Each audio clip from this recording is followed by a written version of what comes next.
Hi friends, JENY'S vlogലേക്ക് കൂട്ടുകാർക്ക് സ്വാഗതം. അപ്പോൾ ഇന്ന് ചെയ്യുന്നത് ഒരു സ്നാക്കിന്റെ വീഡിയോ തന്നെയാണ്. നമ്മുടെ ചോറ് വെച്ചിട്ട് റൈസ് വടയാണ് തയ്യാറാക്കുന്നത്. സിമ്പിൾ ആയിട്ട് നമുക്ക് ചെയ്യാൻ പറ്റുന്നതാണ്. നമ്മൾ ചായ തിളയ്ക്കുന്ന സമയം കൊണ്ട് നമുക്ക് പെട്ടെന്ന് തന്നെ ചെയ്തെടുക്കാം. ടേസ്റ്റ് നല്ലത് തന്നെയാണ്.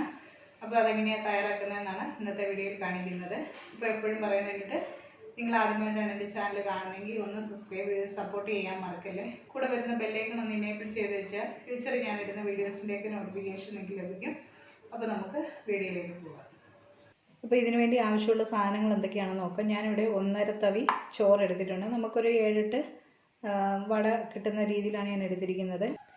സാധാരണ നമ്മൾ ചോറ് വെക്കുന്ന മട്ടയുടെ അരിയാണ് എടുത്തിരിക്കുന്നത്. പിന്നെ കുറച്ച് അരിപ്പൊടി എടുത്തിട്ടുണ്ട്. വറുത്തതോ വറുക്കാത്തതോ ആയിട്ടുള്ള അരിപ്പൊടി എടുക്കുക. പിന്നെ ഒരു സവാള ചെറുതായിട്ട് അരിഞ്ഞെടുത്തിട്ടുണ്ട്. ഒരു 2 ചെറിയ പച്ചമുളക് അരിഞ്ഞെടുത്തിട്ടുണ്ട്. ഒരു ചെറിയ കഷ്ണം ഇഞ്ചി അരിഞ്ഞെടുത്തിട്ടുണ്ട്. ഒരു തണ്ട് കറിവേപ്പില അരിഞ്ഞെടുത്തിട്ടുണ്ട്. അപ്പോൾ ഇനി ആദ്യം നമുക്ക് ഈ ചോറൊന്ന് മിക്സിയിലൊന്ന് അരച്ചെടുക്കണം.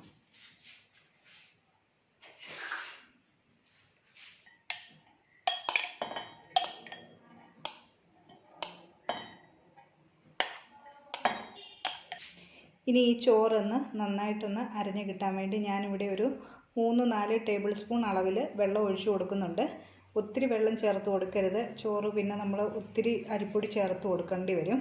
അതുകൊണ്ട് കുറച്ച് പിന്നെ വേണമെന്നുണ്ടെങ്കിൽ മാത്രം നമുക്ക് ലേശം കൂടി ഒഴിച്ചു കൊടുത്താൽ മതി. ഇതിനി ഒന്ന് നന്നായിട്ട് മിക്സിയിലിട്ടൊന്ന് അരച്ചെടുക്കാം. ഇപ്പോൾ ചോറ് നന്നായി അരച്ചെടുത്തിട്ടുണ്ട്. ഇത് നമുക്ക് ഒരു പാത്രത്തിലേക്ക് ഇട്ട് കൊടുക്കാം. ഞാനിതിലേക്ക് ആദ്യം ഒഴിച്ച വെള്ളത്തിൻ്റെ ഒപ്പം ഒരു 2 ടേബിൾ സ്പൂൺ അളവിലൂടെ വെള്ളം ഞാൻ ഒഴിച്ചിട്ടുണ്ട്. അതുകൊണ്ടാണ് എനിക്ക് ഈ തരത്തിൽ അരഞ്ഞു കിട്ടിയത്. അപ്പോൾ ഇത് നമുക്കൊരു പാത്രത്തിലേക്ക് മാറ്റാം. ഇനി ഇതിലേക്ക് നമുക്ക് അരിഞ്ഞു വെച്ചിരിക്കുന്ന സവാള, ഇഞ്ചി, പച്ചമുളക്, കറിവേപ്പില അതോട് ചേർത്ത് കൊടുക്കാം. അപ്പോൾ ഇനി ആവശ്യമായിട്ടുള്ള ഉപ്പൂടെ ചേർത്ത് കൊടുക്കാം. 1/2 ടീസ്പൂൺ അളവിലാണ് ഉപ്പ് ചേർത്ത് കൊടുത്തിരിക്കുന്നത്. പിന്നെ നമുക്ക് ഈ വടയ്ക്ക് ഒരു ലേശം ഒരു കളർ കിട്ടാൻ വേണ്ടി ലേശം ഒരു 1/4 ടീസ്പൂണിൽ താഴെ മഞ്ഞൾപ്പൊടി ചേർക്കുന്നുണ്ട്. തന്നെ ഇതേപോലെ ഒരു 1/4 ടീസ്പൂൺ മുളക് പൊടിയുടെ ചേർക്കുകയാണെങ്കിൽ വടയ്ക്ക് ഒരു നല്ല കളർ കിട്ടും. പിന്നെ പ്രത്യേകിച്ച് ഒരു ടേസ്റ്റ് കിട്ടണമെന്നുണ്ടെങ്കിൽ ഞാനിവിടെ സാമ്പാർ പൊടിയാണ് ചേർക്കുന്നത്. ഒരു 1/2 ടീസ്പൂൺ സാമ്പാർ പൊടി ഇതിലേക്ക് ചേർക്കുന്നുണ്ട്. അതുകൊണ്ട് മുളക് പൊടി ഞാൻ ചേർക്കുന്നില്ല. ഈ മഞ്ഞൾപ്പൊടിയും സാമ്പാർ പൊടിയുമാണ് ഇപ്പോൾ ഇതിലേക്ക് ഞാൻ ചേർത്ത് കൊടുക്കുന്നത്. ഇത് ഇഷ്ടമാണെന്നുണ്ടെങ്കിൽ മാത്രം ചേർത്ത് കൊടുക്കുക. സാമ്പാർ പൊടി ചേർക്കുമ്പോൾ വടയ്ക്ക് നല്ലൊരു ടേസ്റ്റ് ആയിരിക്കും. ഇനി ഇതെല്ലാം കൂടി ഇട്ട് നന്നായിട്ടൊന്ന് ഇളക്കി കൊടുക്കുക.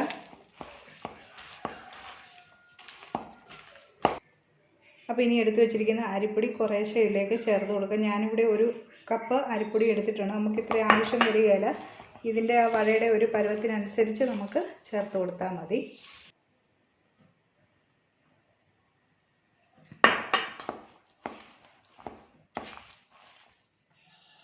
നമുക്കിത് കൈ വെച്ച് തന്നെ ഇതൊന്ന് ഉരുട്ടിയെടുക്കാൻ പറ്റണം. ഉരുട്ടിയെടുത്തതിന് ശേഷം ഒരു തുളയിട്ട് നമ്മുടെ കയ്യെ പറ്റാതെ തന്നെ നമുക്ക് മാവിലേക്ക് ഇടാൻ പരുവത്തില്ല. ഞാനിവിടെ ഒരു ചേർത്ത് കൊടുത്തതിൽ ഒരു 2.5 ടേബിൾ സ്പൂണ് അരിപ്പൊടി ഇപ്പോൾ ഇതിൽ ചേർത്തിട്ടുള്ളൂ.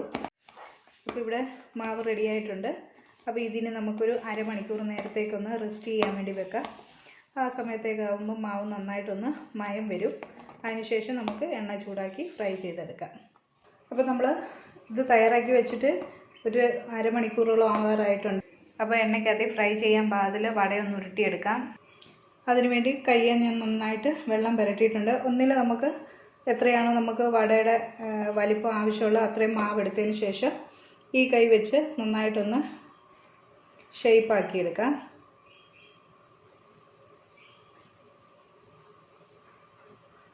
അതിനുശേഷം നടുക്കൊരു തുളയിട്ട് കൊടുത്തു കഴിഞ്ഞാൽ നമ്മുടെ ഒരു ഉഴുന്നുവട ഇവിടെ റെഡി ആയിട്ടുണ്ട്. അല്ലെങ്കിൽ ആദ്യമേ കാണിച്ചതിൻ്റെ കയ്യിൽ വെച്ച് തന്നെ നമുക്ക് ഉരുട്ടിയതിന് ശേഷം ഒന്ന് റൗണ്ടാക്കി എടുത്തതിന് ശേഷം നടുക്കൊരു തുളയിട്ട് എണ്ണയിലേക്ക് ഇട്ട് കൊടുത്താൽ മതി. അപ്പോൾ ഇവിടെ ഞാൻ എണ്ണ ചൂടാകാൻ കൊണ്ട് വെച്ചിട്ടുണ്ട്. എണ്ണ ഇവിടെ ചൂടായിട്ടുണ്ട്. അപ്പോൾ നമ്മൾ ആദ്യമേ കാണിച്ചതിൻ്റെ കയ്യിൽ വെച്ച് റൗണ്ടാക്കിയതിന് ശേഷം നമുക്ക് എണ്ണയിലേക്ക് ഇട്ട് കൊടുക്കാം. അപ്പോൾ ഇത് നമുക്ക് തിരിച്ചും മറിച്ചും ഇട്ടൊന്ന് ഫ്രൈ ചെയ്തെടുക്കാം. അപ്പോൾ ഇതായിട്ടുണ്ട്. നമുക്കിത് എണ്ണയിൽ നിന്ന് കോരിയെടുക്കാം.